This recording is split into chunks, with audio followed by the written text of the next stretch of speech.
بسم اللہ الرحمن الرحیم۔ تفسیر ہدایت القرآن جلدوم صفحہ نمبر 498 سورۃ الانعام۔ بسم اللہ الرحمن الرحیم۔ یا معشر الجن والانس الم یأتکم رسل منکم یقصون علیکم آیاتی وینذرونکم لقاء یومکم هذا قالوا شهدنا على أنفسنا وغرتهم الحياة الدنيا وشهدوا على أنفسهم أنهم كانوا كافرين۔ آیات کا لفظی معنی: یا معاشر الجن والانس، اے جماعت جن و انس کی، الم یأتکم، کیا نہیں پہنچے تمہارے پاس، رسول منکم، رسول تمہیں میں سے، یقصون علیکم، جو بیان کرتے تھے تم پر آیاتی، میری باتیں، وینذرونکم، اور ڈراتے تھے تم کو، لقاء یومکم ھذا، ملاقات سے تمہارے اس دن کی۔ قالوا، جواب دیا انہوں نے، شہیدنا، گواہی دیتے ہیں ہم، علی انفسنا، اپنے خلاف، وغرتہم الحیات الدنیا، اور دھوکہ دیا ان کو حیات الدنیا، دنیاوی زندگانی نے، وشہدوا، اور گواہی دی انہوں نے، علی انفسہم، اپنے ہی خلاف، انہم، کہ وہ، کانو، تھے وہ، کافرین، منکر اسلام، اسلام کا انکار کرنے والے۔ قیامت کے دن جن و انس قسم کھا کر اپنے کفر کا اقرار کریں گے۔ قیامت کے دن اللہ تعالیٰ جن و انس کے مجموعہ سے سوال کریں گے، کیا تمہارے پاس تمہیں میں سے ایسے رسول نہیں پہنچے جنہوں نے تمہیں میری آیتیں پڑھ کر سنائیں اور قیامت کے دن سے ڈرایا؟ جن و انس قسمیں کھا کر اقرار کریں گے کہ ان کے پاس رسول پہنچے تھے، مگر ان کو دنیا کی لذات اور شہوات نے آخرت سے غافل کر دیا، اور وہ قسمیں کھا کر اقرار کریں گے کہ انہوں نے رسولوں کی بات نہیں مانی۔ جب وہ اپنے منہ سے اپنے کفر کا اقرار کر لیں گے، تب ان کو جہنم کی ابدی سزا سنائی جائے گی۔ کیا جنات میں ان میں سے رسول مبعوث فرمائے گئے؟ یہ آیت کریمہ اس مسئلہ میں فیصلہ کن نہیں، اس میں مکلفین کے مجموعہ سے سوال ہوگا۔ بس یہ خطاب ایسا ہے جیسے تمام انسانوں سے کہیں، لوگوں، کیا تم ہی میں سے اللہ تعالیٰ نے آخری نبی کو مبعوث نہیں فرمایا؟ بس یہ آیت تو فیصلہ کن نہیں، البتہ جمہور علماء کا اس پر اتفاق ہے، جب سے انسان وجود میں آئے اور ان میں نبوت اور رسالت کا سلسلہ شروع ہوا ہے، جنات کو انسانوں کے تابع کر دیا گیا ہے، اس لیے کہ وہ لطیف مخلوق ہیں، اور لطیف جو ہوتی ہے وہ کثیف کو دیکھتا ہے، اس لیے کہ وہ انسانوں سے استفادہ کر سکتے ہیں۔ جیسے عورتوں کو نبوت اور رسالت سے سرفراز نہیں کیا گیا، ان کو مردوں کے تابع کیا گیا ہے، مگر جنات کا وجود انسانوں سے پہلے ہے اور وہ مکلف ہیں، پس ممکن ہے ان میں انسانوں کے پیدا ہونے سے پہلے انبیاء اور رسول مبعوث ہوئے ہوں۔ اللہ تعالیٰ اس بات کو خوب جانتے ہیں، واللہ اعلم۔ آیت کریمہ کا ترجمہ: اے جماعت جن و انس، کیا تمہارے پاس تمہیں میں سے ایسے رسول نہیں پہنچے جو تمہیں میری آیتیں پڑھ کر سناتے تھے اور تمہیں تمہارے اس دن کی ملاقات سے ڈراتے تھے؟ وہ جواب دیں گے، ہم اپنے خلاف گواہی دیتے ہیں، اور ان کو دنیاوی زندگانی نے دھوکہ میں ڈالے رکھا، اور انہوں نے اپنے خلاف گواہی دی کہ وہ منکر اسلام تھے۔ آگے آیات مبارکہ: ذَلِكَ أَن لَّمْ يَكُن رَّبُّكَ مُهْلِكَ الْقُرَىٰ بِظُلْمٍ وَأَهْلُهَا غَافِلُونَ وَلِكُلٍّ دَرَجَاتٌ مِّمَّا عَمِلُوا وَمَا رَبُّكَ بِغَافِلٍ عَمَّا يَعْمَلُونَ وَرَبُّكَ الْغَنِيُّ ذُو الرَّحْمَةِ إِن يَشَأْ يُذْهِبْكُمْ وَيَسْتَخْلِفْ مِن بَعْدِكُم مَّا يَشَاءُ كَمَا أَنشَأَكُم مِّن ذُرِّيَّةِ قَوْمٍ آخَرِينَ إِنَّمَا تُوعَدُونَ لَآتٍ وَمَا أَنتُم بِمُعْجِزِينَ قُلْ يَا قَوْمِ اعْمَلُوا عَلَىٰ مَكَانَتِكُمْ إِنِّي عَامِلٌ فَسَوْفَ تَعْلَمُونَ مَن تَكُونُ لَهُ عَاقِبَةُ الدَّارِ إِنَّهُ لَا يُفْلِحُ الظَّالِمُونَ۔ آیت کا لفظی معنی: ذالک ان لم یکن، وہ بات بہی وجہ ہے کہ نہیں ہے، رب کا، آپ کے پروردگار، مہلک القرى، ہلاک کرنے والے بستیوں کو، بظلم، ظلم شرک کی وجہ سے، واہلها، درحال کہ اس کے باشندے، غافل، بے خبر ہوں، ولکل درجات، اور ہر ایک کے لیے مراتب ہیں، مما عملوا، اس میں سے جو کیا انہوں نے، وما ربک بغافل، اور نہیں آپ کے رب بے خبر، عما یعملون، ان کاموں سے جو وہ کرتے ہیں۔ اور ربک الغنی، اور آپ کا رب بے نیاز، ذو الرحمہ، رحمت والا ہے، ان یشاء یذہبکم، اگر چاہیں وہ لے جائیں تم کو، ویستخلف من بعدکم، اور قائم مقام بنا دیں تمہارے بعد، ما یشاء، جس کو چاہیں، کما انشاکم، جیسا کہ پیدا کیا انہوں نے تم کو، من ذریتی، اولاد سے، قوم آخرین، دوسرے لوگوں کی، انما توعدون، بے شک جو وعدہ کیے جاتے ہو تم، لآت، ضرور آنے والا ہے، وما انتم اور نہیں ہو تم بمعجزین عاجز کرنے والے قل یا قوم اعملوا کہو اے میری قوم کام کرو اعلی مکانتکم اپنی جگہ انی عامل بے شک میں کام کر رہا ہوں فسوف تعلمون پسند قریب جان لوگے تم من تکون له عاقبت الدار کون ہوگا اس کے لیے دنیا کا اچھا انجام انہ لا یفلح الظالمون بے شک شان یہ نہیں کامیاب ہوں گے ظالم مشرک لوگ۔ اللہ تعالیٰ خبردار کر کے ہی سزا دیتے ہیں میدان حشر میں جب جن و انس قسمیں کھا کر اپنے کفر کا اقرار کریں گے تبھی ان کو سزا سنائی جائے گی۔ یہ بات اس لیے ہے کہ اللہ تعالیٰ دنیا میں بھی کفار کی بستیوں کو ان کے شرک کی وجہ سے اس وقت ہلاک کرتے ہیں جب پہلے ان کو نبی یا نذیر کے ذریعے نتائج اعمال سے خبردار کر دیا جاتا ہے۔ بے خبر لوگوں کی بستیوں کو ہلاک نہیں کرتے، بس آخرت میں جہنم کی سزا بے خبر لوگوں کو بدرجہ اولا نہیں دیں گے۔ ہاں جب وہ قسم کھا کر اپنے کفر کے اعتراف کریں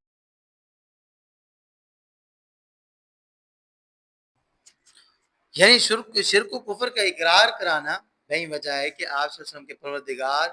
بستیوں کو ظلم یعنی شرک کی وجہ سے ہلاک کرنے والے نہیں، اور بنا کہ اس کے باشندے وہ نتائج اعمال سے بے خبر ہوں۔ جیسا گناہ ویسی سزا دنیا میں اور آخرت میں۔ جب اللہ تعالیٰ مجرموں کو سزا دیتے ہیں تو سب کو ایک لاٹھی سے نہیں ہانکتے بلکہ جیسا گناہ ہوتا ہے ویسی سزا دیتے ہیں، اور دنیا میں بھی اور آخرت میں بھی۔ چنانچہ دنیا میں زنا اور ناپ تول میں کمی کی سزا اور ہے، اور انبیاء کی مخالفت کی سزا وہ اور ہے، اور آخرت میں کفر کے ساتھ گناہ کی اور ایمان کے ساتھ گناہ کی سزا مختلف ہے، اور اللہ تعالیٰ بندوں کے احوال سے باخبر ہے۔ وہ جیسا گناہ ہوتا ہے ویسی سزا دیتے ہیں، اور یہی فیصلہ نیکیوں کے ثواب کے لیے بھی ہے۔ ترجمہ، اور ہر ایک کے لیے مراتب ہیں ان کاموں کی وجہ سے جو انہوں نے کیے۔ آپ کے رب ان کاموں سے بے خبر نہیں جو وہ کیا کرتے ہیں۔ وارننگ، قریش اسلام قبول نہیں کریں گے تو دوسری قوم ان کی جگہ لے لے گی۔ یہ صورت مکی دور میں نازل کے درمیان میں نازل ہوئی، اس وقت اسلام کی مخالفت زوروں پر تھی۔ اس وقت قریش کو وارننگ دیتے ہیں کہ اگر وہ دعوت اسلام قبول نہیں کریں گے تو اللہ تعالیٰ کو کسی کی کوئی پرواہ نہیں، وہ قریش کے محتاج نہیں، البتہ وہ بندوں پر مہربان ہے، اور جو دین نازل کر رہے ہیں وہ پھیل کر رہے گا۔ اللہ کی مہربانی سے انسانیت محروم نہیں رہے گی۔ اگر قریش اس کی خدمت کے لیے کھڑے نہیں ہوں گے تو اللہ تعالیٰ ان کی جگہ دوسروں کو کھڑا کر دیں گے، وہ اسلام کو پھیلائیں گے۔ بعد کے حالات نے ثابت کیا کہ ان کی جگہ انصار نے لے لی، ان کی محنت سے بیل منڈے چڑھی، اور اس کو ایک مثال سے سمجھایا کہ جیسے آبا کی جگہ ابنا لیتے ہیں اور دنیا آباد رہتی ہے، اسی طرح قریش کی جگہ اور لوگ لے لیں گے۔ بس قریش سوچیں کہ نقصان کس کا ہوگا اور فائدہ میں کون رہے گا، اور فائدہ کس کو ہوگا۔ آیت کا ترجمہ، اور آپ کے پروردگار بے نیاز و مہربان ہیں، اگر چاہیں تو تم کو ہٹا دیں اور تمہارے بعد جس کو چاہیں تمہارا قائم مقام بنا دیں، جس طرح تم کو دوسرے لوگوں کی اولاد سے پیدا کیا۔ قریش سے جو عذاب کا وعدہ ہے وہ پہنچ کر رہے گا، اور رسول اللہ صلی اللہ علیہ وسلم کی مخالفت پر قریش سے جو عذاب کا وعدہ ہے وہ پورا ہو کر رہے گا۔ ذرا انتظار کرو، جب دوسری قوم اشاعت اسلام کی ذمہ داری قبول کر لے گی تو اللہ تعالیٰ قریش کا برتر بنا دیں گے۔ چنانچہ ہجرت کے دوسرے سال بدر کے میدان میں اللہ تعالیٰ نے رؤسائے مکہ کو کالی مچر کی طرح کاٹ دیا۔ آیت کے ترجمہ، بے شک جس بات کا تم وعدہ کیے جاتے ہو وہ پہنچ کر رہے گی اور تم اللہ کو عاجز کرنے والے نہیں۔ فریقین اپنے اپنے کام میں لگیں اور عواقب کا انتظار کریں۔ جب صورتحال یہ ہے تو فریقین اپنے اپنے کام میں لگیں، قریش مخالفت کرتے رہیں اور اللہ کے رسول اسلام کی اشاعت کی محنت جاری رکھیں، اور دیکھیں اچھا انجام وہ کس کا ہوتا ہے۔ ظالم مشرک کبھی بامراد نہیں ہوں گے۔ کہو اے میری قوم، آیت کا ترجمہ، اے میری قوم اپنی جگہ کام کرتے رہو، میں بھی اپنا کام کر رہا ہوں، بہت جلد تم جان لو گے کہ دنیا کا اچھا انجام کس کے لیے ہے، اور پیشین گوئی سن لو، بے شک ظالم یعنی مشرک کامیابی سے ہمکنار نہیں ہوں گے۔ آگے آیات مبارکہ اللہ فرماتے ہیں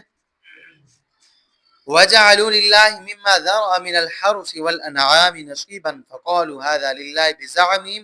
وَهَذَا لِشُرَكَائِنَا فَمَا كَانَ لِشُرَكَائِهِمْ فَلَا يَصِلُ إِلَى اللَّهِ وَمَا كَانَ لِلَّهِ فَهُوَ يَصِلُ إِلَى شُرَكَائِهِمْ سَاءَ مَا يَحْكُمُونَ وَكَذَلِكَ زَيَّنَ لِكَثِيرٍ مِنَ الْمُشْرِكِينَ قَتْلَ أَوْلَادِهِمْ شُرَكَاؤُهُمْ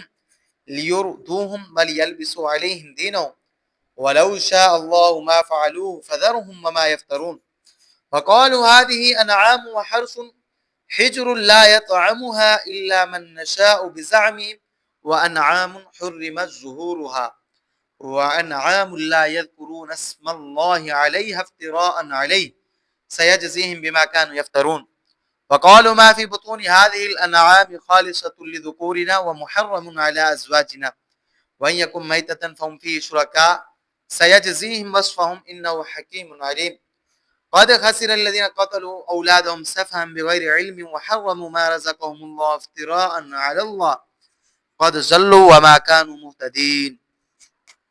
آیات کا لفظی معنی وجعلوا للہ اور بنایا انہوں نے اللہ کے لیے مما ذرع من الحرث اس میں سے جو پیدا کیا اللہ تعالیٰ نے کھیتی سے والانعام اور مویشی سے نصیباً ایک حصہ فقالوا ھذا بس کہا انہوں نے یہ للہ اللہ کے لیے بزعمہم ان کے خیال میں وھذا لشرکائنا اور یہ ہمارے شریکوں کے لیے فما کان لشرکائہم پس جو تھا ان کے شریکوں کے لیے فلا یصل الی اللہ تو وہ نہیں پہنچتا اللہ تعالیٰ تک وما کان للہ اور جو تھا اللہ تعالیٰ کے لیے فهو یصل الی شرکائہم تو وہ پہنچتا ہے ان کے شریکوں تک ساء ما یحکمون برا ہے جو وہ فیصلہ کرتے ہیں وہ وَكَذَلِكَ زَيَّنَ اور اسی طرح مزین کیا لکثیر بہت سو کے لیے من المشرکین مشرکین میں سے بہت سے مشرکین میں سے قتل اولاد مار ڈالنے کو اپنی اولاد کو شرکاءہم ان کے شرکاء نے لیردوہم تاکہ ہلاک کریں وہ ان کو وَلْيَلْبِسُوا عَلَيْهِمْ اور تاکہ مشتبہ کریں وہ ان پر دینہم ان کا دین وَلَوْ شَاءَ اللَّهُ اور اگر چاہتا اللہ تعالیٰ ما فعلوا تو وہ نہ کرتے وہ یہ کام فَذَرْهُمْ بس چھوڑیں آپ ان کو وَمَا يَفْتَرُونَ اور اس کو جو گھڑتے ہیں وہ وقالوا اور کہا انہوں نے ہادی انعام یہ مویشی وحرث اور کھیتی حجر ممنوع ہے لا يطعمها نہیں کھاتے اس کو الا من نشاء مگر وہ جسے چاہیں ہم بزعمہم ان کے خیال میں وانعام حرمت اور دوسرے مویشی حرام کی گئی ہیں ظہورها ان کی پیٹھیں وانعام اور تیسرے مویشی لا یذکرون اسم اللہ نہیں لیتے وہ اللہ کا نام علیہا ان مویشی پر افتراء علیہ بہتان باندھتے ہوئے اللہ تعالیٰ پر سیجزیہم ان قریب بدلہ دیں گے ان کو بما کانوا یفترون اس کا جو وہ گڑا کرتے تھے وقالوا ما فی بطون اور کہا انہوں نے جو پیٹوں میں ہے ہذه الانعام ان مواشی کے خالصۃ خاص ہے لذکورنا ہمارے مردوں کے لیے ومحرم اور حرام ہے علی ازواجنا ہماری عورتوں پر وَإِن يَكُن مَيْتَةً اور اگر ہو وہ مردار فَهُمْ فِيهِ شُرَكَاء تو وہ اس مردار میں ساجی ہیں سَيَجْزِيهِمْ اور ان قریب بدلہ دیں گے ان کو وصفہم ان کے بیان کا انه حکیم علیم بے شک وہ بڑی حکمت والے خوب جاننے والے قد خسر الذین قتلوا تاکہ گھاٹے میں پڑے جنہوں نے مار ڈالا اولادہم اپنی اولاد کو سفہم بغیر علم بے وقوفی سے جہالت سے اور وحرموا ما رزقهم اللہ اور حرام ٹھہرایا انہوں نے اس کو جو روزی دی ان کو اللہ تعالیٰ نے افتراء علی اللہ بہتان باندھتے ہوئے اللہ تعالیٰ پر قد ضلوا بالیقین گمراہ ہوئے وہ وما كانوا مهتدین راہ پانے والے نہیں تھے وہ وما كانوا مهتدین اور وہ راہ پانے والے نہیں تھے. مشرکوں کی بے بنیاد رسمیں گزشتہ آیت کا آخر تھا انه لا يفلح الظالمون بالیقین ظالم کامیاب نہیں ہوتے. ظالم کون ہے؟ بڑے ظالم اللہ کی حق تلفی کرنے والے ہیں. مشرکین طرح طرح سے اللہ تعالیٰ کی حق تلفی کرتے تھے، الوہیت میں مورتیوں کو شریک کرتے تھے اور بھی وہ کام کرتے تھے جو شرعاً ممنوع ہے. ان میں وہ شیاطین کی پیروی کرتے تھے، اس لیے یہ بھی شرک کی ایک نوعیت ہے. اب اللہ پاک ان کی چند بے بنیاد رسموں کا تذکرہ فرماتے ہیں. نمبر 1، مشرکین نے اللہ کی پیدا کی ہوئی کھیتی اور مویشی کے حصے بکھرے کیے. آیت کا پس منظر حضرت عبداللہ بن عباس رضی اللہ تعالی عنہما سے منقول ہے کہ اہل مکہ زمینی پیداوار اور جوپایوں کا کچھ حصہ اللہ کے نام پر رکھتے تھے اور اسے فقراء و مساکین اور مہمانوں کی مد میں خرچ کیا کرتے تھے، اور کچھ حصہ اپنے معبودان باطل کے لیے رکھتے تھے اور ان کو اپنے مندروں کے پجاریوں وغیرہ کے لیے خرچ کرتے تھے، ان کو دیتے تھے. اگر باطل معبودوں والا حصہ ختم ہو جاتا تھا تو اللہ تعالیٰ کے لیے متعین کیے ہوئے حصہ میں سے اس خود پر خرچ کرنے لگتے، اور اگر مہمانوں اور فقراء وغیرہ کے مد کا غلہ ختم ہو جاتا تو دوسرے مد سے اس میں سے پیسے خرچ نہیں کرتے تھے اور کہتے تھے اللہ تو غنی ہے اور ہمارے دیوی دیوتا محتاج و ضرورت مند ہے. قرآن کریم ان پر رد کرتا ہے کہ کھیتی اور مویشی اللہ نے پیدا کی ہے، ان میں دوسروں کا حصہ کہاں سے آ گیا؟ سارا ہی وہ اللہ کا ہے. انہوں نے اپنے خیال کے مطابق اس کے حصے جو حصے بکرے کی ہیں یہی غلط ہے. اور پھر اللہ تعالیٰ اللہ والے جو حصہ میں سے بتوں والے حصہ میں لے لیتے ہیں اور بتوں والے حصہ میں سے اللہ تعالیٰ کے حصہ میں نہیں لیتے تھے، یہ ستم والا ہے ستم. یہ کیا ہی بدترین انصاف ہے. آیت کے ترجمہ: اور مشرکین نے اللہ تعالیٰ کے لیے حصہ گردانا اس کھیتی اور مویشی میں سے جن کو اللہ تعالیٰ نے خود پیدا کیا، چنانچہ انہوں نے کہا یہ اللہ کے لیے ہیں ان کے خیال کے مطابق، ورنہ سب کا سب وہ اللہ تعالیٰ ہی کا ہے اور یہ ہمارے بتوں کے لیے. پھر جو ان کی مورتیوں کے لیے ہے وہ اللہ تعالیٰ تک نہیں پہنچتا، اور جو حصہ اللہ کے لیے ہے وہ ان کی مورتیوں تک پہنچتا ہے. برا ہے جو فیصلہ وہ کرتے ہیں. دوسری اس کی نوعیت، دوسری رسم، عربوں نے اولاد کی قربانی کو ملت ابراہیمی کا جز بنا دیا تھا. عربوں کا دعویٰ تھا کہ وہ ملت ابراہیمی پر ہیں اور حضرت ابراہیم علیہ السلام حضرت اسماعیل علیہ السلام کی قربانی دینے کے لیے تیار ہو گئے تھے. یہ ان کا ایک امتحان تھا. پھر اللہ تعالیٰ نے قربانی دینے نہیں دی. اسماعیل علیہ السلام کی فدیہ میں مینڈا بیچ دیا، مگر شیطان نے عربوں کو پٹی پڑھائی اور انہوں نے اولاد کی قربانی کو دین ابراہیمی کا جز قرار دیا. اور چنانچہ وہ مورتیوں کا تقرب حاصل کرنے کے لیے اپنے بچوں کی قربانی دیا کرتے تھے. اولاد کو مورتیوں کی بھیٹ چڑھانے کا یہ جاہلانہ تصور دیگر اقوام میں بھی رہا ہے. ہندوستان میں بھی وقتاً فوقتاً استحانوں پر بچے اغوا کر کے ذبح کرنے کے واقعات پیش آتے رہے اور آتے رہتے ہیں، اور حکومت اس پر کڑی نظر رکھتی ہے. قرآن کریم ان پر رد کرتا ہے کہ اولاد کی بھیٹ دینے کی رسم شیاطین نے عربوں کو تلقین کی ہے. وہ دو باتیں چاہتا ہے: ایک عربوں کی نسل کو تباہ کرنا چاہتا ہے، دوسرا وہ عربوں کے دین کا حلیہ بگاڑنا چاہتا ہے. چنانچہ وہ دونوں باتوں میں کامیاب ہوا. پھر آخر آیت میں قانون اعمال کا ذکر ہے کہ یہ اللہ نے شیطان کو عربوں کو ڈھیل دے رکھی ہے، اور اگر اللہ کو منظور ہوتا تو وہ یہ حرکت نہ کرتے. لہذا ان کی یہ افتراء پردازی کہ اولاد کی قربانی دین ابراہیمی کا حصہ ہے، اس کو بھی رہنے دیں. جب دین اسلام کا بول بالا ہوگا تو یہ رسم جو ہے وہ خود بخود ختم ہو جائے گی. آیت کا ترجمہ: اور اس طرح یعنی پہلی رسم کی طرح بہت سے مشرکین کے لیے اپنے اولاد کو قتل کرنا ان کے شریکوں شیاطین نے مزین کیا تاکہ وہ ان کو ہلاک کریں اور تاکہ وہ ان پر ان کا دین مشتبہ کریں. اور اگر اللہ تعالیٰ چاہتے تو یہ وہ حرکت نہ کرتے، یعنی اللہ تعالیٰ نے ان کو ڈھیل دے رکھی ہے اس لیے وہ یہ حرکت کر رہے ہیں. بس چھوڑیں ان کو ان کی افتراء پردازی کو. تیسری رسم، 3 اور افتراء پردازیاں جن کی سزا ان کو ضرور ملے گی. نمبر 1، عرب کچھ کھیتیوں اور کچھ مویشی جو ہیں وہ معبودان باطل کے لیے چھوڑ دیتے تھے اور ان کا استعمال ہر کسی کے لیے ممنوع ہوتا تھا. البتہ مندر کے مجاوروں کے لیے ان کا استعمال درست سمجھا جاتا تھا، وہ یہ وقف کی ایک صورت تھی. دوسری، اور بعض مویشی پر سواری کرنے کو یا ان سے انتفاع کو حرام قرار دیتے تھے، جیسے ہندو سانڈ اور گائے بتوں کے نام کر دیتے ہیں، اور جاہل مسلمان بکرا مرغا کسی بزرگ کے نام کر دیتے ہیں. عرب اس طرح اونٹ اور اونٹنی کو چھوڑ دیتے تھے، پھر اس پر نہ سواری کرتے تھے اور نہ اس کا دودھ استعمال کرتے تھے. تیسری چیز، عرب جس جانور کو مورتی کے سامنے یا استحان پر ذبح کرتے تھے اور اس پر اللہ کا نام نہیں لیتے تھے، مورتی کا نام لیتے تھے، جیسے ہندو جھٹکا کرتے وقت کہتے ہیں لے کالی ماتا، اور جاہل مسلمان تو اس بکرے مرغے کو اللہ کے نام پر ذبح کرتے ہیں پھر بھی اس کا کھانا حرام ہے، اس لیے کہ وہ غیر اللہ کے نام ذبح کیا گیا اور غیر اللہ کے نامزد کیا گیا، اس لیے وہ حرام. آیات کا ترجمہ: اور ان لوگوں نے کہا یہ مویشی اور کھیتی ممنوع ہے، اس کو نہیں کھائیں گے مگر جن کو ہم چاہیں، یعنی مندر کے مجاور ان کو اپنے خیال کے مطابق، جبکہ وہ کسی کے لیے بھی حلال نہیں، وہ ما اہل لغیر اللہ بھی ہے. اور دوسرے مویشی ہیں جن کی پیٹھوں کو حرام کیا گیا ہے، اور تیسرے مویشی ہیں جن پر اللہ کا نام نہیں لیتے اور اللہ تعالیٰ پر افتراء کرتے ہوئے کہتے تھے کہ اللہ نے ہمیں اس جانور پر صرف مورتی کا نام لینے کا حکم دیا ہے. ان قریب اللہ تعالیٰ ان کو سزا دیں گے اس افتراء کی جو وہ کیا کرتے تھے. چوتھی رسم، ذبیحہ کے پیٹ سے زندہ بچہ نکلے تو مرد ہی کھائیں گے اور مردہ نکلے تو عورتیں بھی کھائیں. عرب کھانے کے لیے اونٹنی ذبح کرتے تھے، کبھی وہ گابن ہوتی تھی، جب پیٹ چیرتے تو کبھی بچہ زندہ نکلتا کبھی مردہ. ان کا عقیدہ یہ تھا اگر بچہ زندہ نکلے تو اس کو صرف مرد کھا سکتے ہیں، عورتیں نہیں کھا سکتی، اور بچہ اگر مردہ نکلے تو سب کھا سکتے ہیں، مرد بھی اور عورتیں بھی. یہ انہوں نے جو دونوں بچوں کے اوصاف بیان کیے ہیں اس کی سزا ان کو جلدی ہی ملے گی، مگر اللہ تعالیٰ حکیم و علیم ہے. ان کی حکمت کا تقاضا ہے کہ گناہ کرتے ہی فوراً سزا نہ دی جائے، اور ان کے جرائم اللہ تعالیٰ کو معلوم ہے، وقت آنے پر ان کو دیکھ لیں گے۔ آیت کا ترجمہ، اور انہوں نے کہا جو بچہ ان مویشی کے پیٹوں میں ہے وہ ہمارے مردوں کے لیے خاص ہے اور ہماری عورتوں پر حرام ہے، اور اگر وہ مردار ہے تو اس میں شریک ہیں، ان قریب بدلہ دیں گے ان کے بیان اوصاف کا،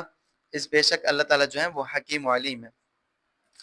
خلاصہ دو باتیں ہیں اور دونوں تباہ کن ہے۔ پانچویں ان کی جو رسم ہے، ایک